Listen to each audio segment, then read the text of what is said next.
आमलकी एकादशी व्रत कथा, जिसे सुनने से मिलेगा 1000 गायों के दान करने का पुण्य। आइए सुनते हैं। आमलकी एकादशी 10 मार्च को है। ये व्रत 100 गायों का दान करने के सामान्य पुण्य देता है। इस व्रत का पूर्ण फल प्राप्ति करना है तो पूजा के दौरान इस कथा का पाठ करें। जगत के पालनहार भगवान विष्णु को एकादशी व्रत बेहद प्रिय है। पुराणों के अनुसार जो व्यक्ति एकादशी व्रत करता है उसे वैकुंठ धाम की प्राप्ति होती है। संसार के सभी दोष, दुख, रोग से मुक्ति पाकर वो मोक्ष को प्राप्त हो जाता है। आमलकी एकादशी व्रत कथा का जाप तथा उपवास करने से 100 गाय दान करने के समान पुण्य की प्राप्ति होती है। तो आइए जानते हैं कि आमलकी एकादशी व्रत कथा का महत्व तथा आमलकी एकादशी व्रत कथा के बारे में। युधिष्ठिर भगवान श्री कृष्ण से बोले कि भगवान, आपने मुझसे फाल्गुन महीने के कृष्ण पक्ष में आने वाली एकादशी, जिसे विजया एकादशी के नाम से भी जाना जाता है, उसका बहुत ही अच्छे व सरल रूप से वर्णन कीजिए।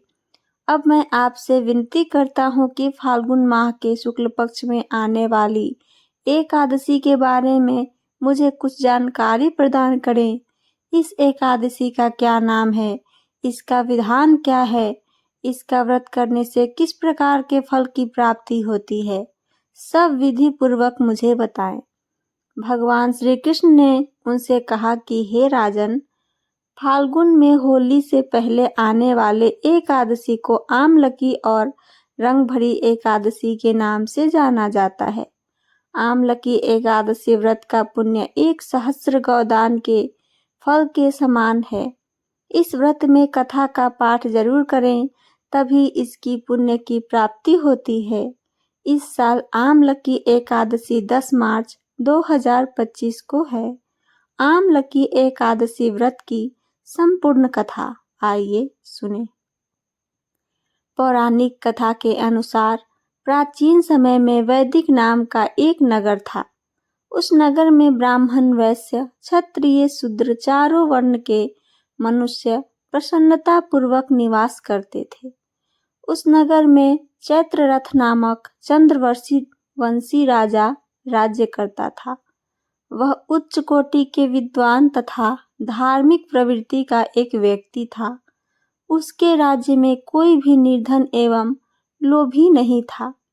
एक बार फाल्गुन माह के शुक्ल पक्ष की आमलकी नामक एकादशी आई। उस दिन राजा एवं प्रत्येक प्रजाजन, वृद्ध से बालक तक ने आनंद पूर्वक उस एकादशी को उपवास किया। उस मंदिर में रात को सभी ने जागरण किया। रात के समय उस स्थान पर एक बहेलिया आया। वह महापापी तथा दुराचारी था। अपने कुटुंब का पालन वह जीव हिंसा करके करता था। वह भूख प्यास से अत्यंत व्याकुल था। कुछ भोजन पाने की इच्छा से वह मंदिर के एक कोने में बैठा हुआ था।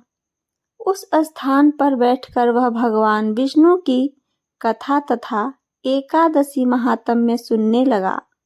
इस प्रकार उस बहेलिये ने संपूर्ण रात्रि अन्य लोगों के साथ जागरण कर व्यतीत की। प्रातःकाल सभी लोग अपने अपने निवास स्थान चले गए। इसी प्रकार वह बहेलिया भी अपने घर चला गया और वहां जाकर भोजन किया। कुछ समय व्यतीत होने के पश्चात उस बहेलिये की मृत्यु हो गई। हालांकि जीव हिंसा करने के कारण वह घोर नरक का भागी था, परंतु उस दिन आमलकी एकादशी व्रत तथा जागरण के प्रभाव से उसने राजा का विदुरथ के यहाँ जन्म लिया। उसका नाम वसुरथ रखा गया। बड़ा होने पर वह चितूड़, रिंगनी सेना सहित तथा धन धान्य से युक्त होकर 10 सहस्त्र ग्रामों का संचालन करने लगा। वह प्रजा का समान भाव से पालन करता था। दान देना उसका नित्य कर्म था। एक समय राजा वसुरथ शिकार खेलने के लिए गया। दैवयोग में वन में वह रास्ता भटक गया। वह एक वृक्ष के नीचे सो गया। डाकू वहां आए और कहने लगे कि इस दुष्ट राजा ने हमारे माता पिता पुत्र पौत्र आदि समस्त संबंधियों को मारा है तथा देश से निकाल दिया। अब इससे बदला लेना चाहिए। डाकुओं ने राजा पर आक्रमण किया। वह अस्त्र शस्त्र राजा के शरीर से स्पर्श होते ही नष्ट होने लगे। इसके बाद डाकू स्वयं ही मूर्छित होकर वहां गिर गए। उसी समय राजा के शरीर से एक दिव्य देवी प्रकट हुई।